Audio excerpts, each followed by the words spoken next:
Hello, Internet! I'm Elliot the Purple Air Doofus, and welcome back to The Gunslinger by Stephen King. Today, we're covering the second half of the short story, The Gunslinger. So I hope you finished it, because I do not want to ruin anything for you. This comprises of about 12 sections, but they all go very, very quickly. First section. The waitress decides that she's going to end her story exactly where I ended it yesterday. How about that? Second section. The man that the waitress was sleeping with asks for a map, and she says this town is far too small to have a map. That's about it. Moving on. Third section. The man decides he wants to pick up the mule from the area that he dropped his mule off in. And the man and him have a little conversation over whether or not Nort is alive, dead, or just sick. From what I read, he was healed by God, right? This book is getting a little confusing. Either way, both men agree that Nort is full of demons. Moving on. The fourth section has the man and the waitress having cuddle time and talking about how much they like each other. And they get barged in on by the piano player who says, "That's my woman! You get your hands off of my pretty woman!" Moving on. Now this section has the waitress cleaning up her bar with disinfectant.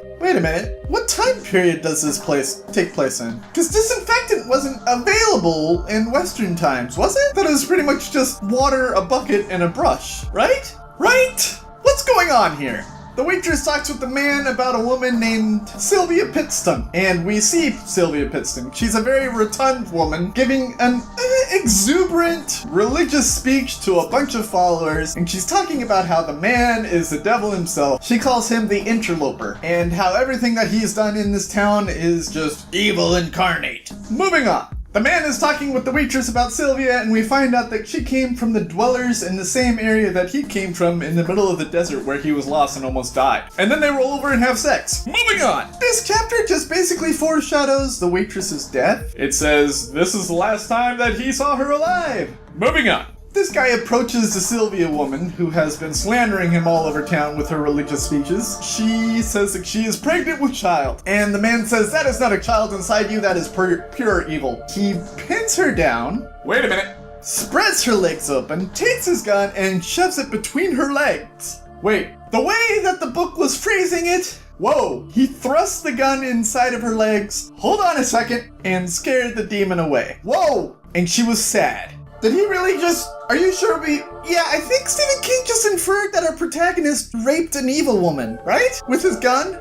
I mean, I know she's evil, and I know he was trying to get the evil out of her, but he just inferred that our guy that we're supposed to root for raped a pregnant lady full of demons, right? I mean, that's bad. I guess we're moving on. Now this next section is pretty much the gunslinger. This is the first time he gets called the gunslinger, by the way. That man that we've been following, he is the gunslinger. And he has been, I don't know, walking through town trying to escape, and people are starting to surround him. People are starting to get this like crazy look in their eye because they're kind of hypnotized by Sylvia's preaching. The gunslinger kind of goes on a killing spree, and he kills the entire town, including the waitress that he was having sex with. Yeah, this book is getting dark.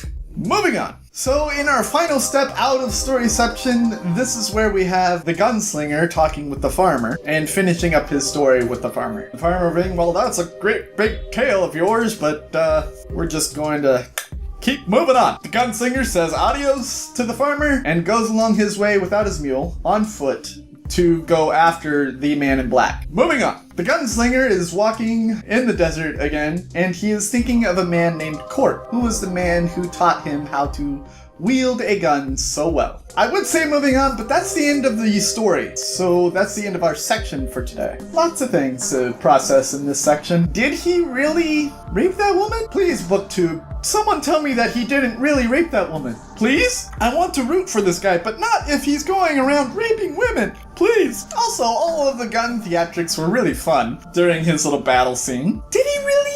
And what time period is this? Because they're not supposed to be using disinfectant. I mean, that's a lot of questions for you right down below. And maybe I'll have answers for you in the next video. The question that I had yesterday was, what is the weirdest thing that you saw out in public? A woman once approached me just babbling nonsense about conspiracy theories. And it wasn't like she was trying to preach it at me. It was just kind of weird because she walks up and she's like, the government is against me and it wants to kill me and everyone's trying to kill me, and everything's just bad and awful, and no, the world is just an awful, awful place, and you should praise Jesus that you're still around, and blah, blah, blah, blah, blah, blah, blah. Thanks, lady, but I don't really want to be creeped out right now. Do not forget that the next book that I will be reading is American Gods by Neil Gaiman. Go out and grab it by any legal means necessary. Borrow it from a friend, borrow it from a library, buy it at a bookstore, buy it on a Kindle. I don't care what you do as long as it's legal and you read it before I ruin it for you. I've been Elliot the Purple Air Doofus, reminding you to watch the Pajama Radius, and I will see you all